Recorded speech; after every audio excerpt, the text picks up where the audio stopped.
उस दिन हम चारों बहनें पहली बार इतनी निकल पड़ी थी। समंदर की बीचों बीच सब कुछ नॉर्मल लग रहा था। थोड़ी देर में अचानक आसमान काला होने लगा। तेज आंधी, बिजली, लहरें बोट से टकराईं।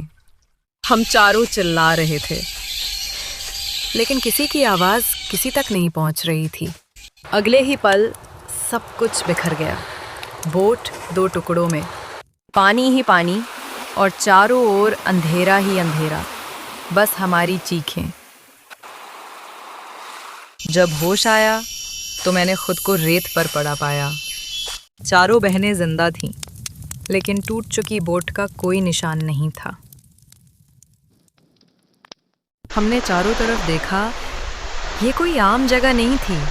सन्नाटा, अजीब पेड़, हवा में डर। कौन सी जगह है? लगता है और हम यहाँ फंस गए हैं। निकल चुका था, लेकिन हमारे पेट खाली थे। चारों बहनें चारों तरफ घूम रही थीं। उम्मीद थी कि कुछ फल, कुछ पानी, कुछ भी खाने को मिल जाए, लेकिन इस आइलैंड पर न फल थे, न साफ पानी, न किसी इंसान का कोई निशान।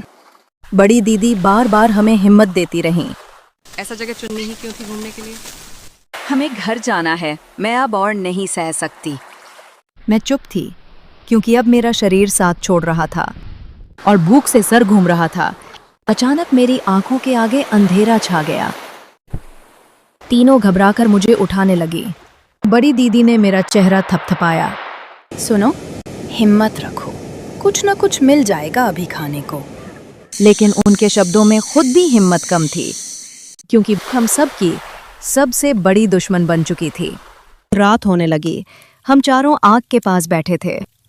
सन्नाटे के बीच अचानक जंगल से अजीब आवाजें आने लगीं, जैसे कोई जानवर या शायद कोई और चीज हमें घूर रही हो।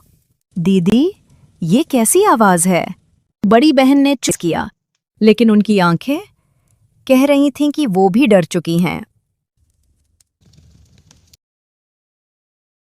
भूख ने हमें तोड़ दिया था।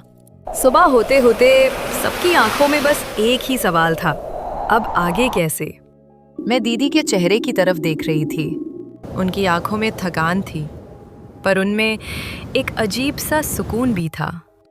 मैं सबसे बड़ी हूँ, सबसे ज्यादा जी चुकी हूँ, अब मेरी बारी है। हम सब हिल गए। तुम पागल हो गई हो क्या?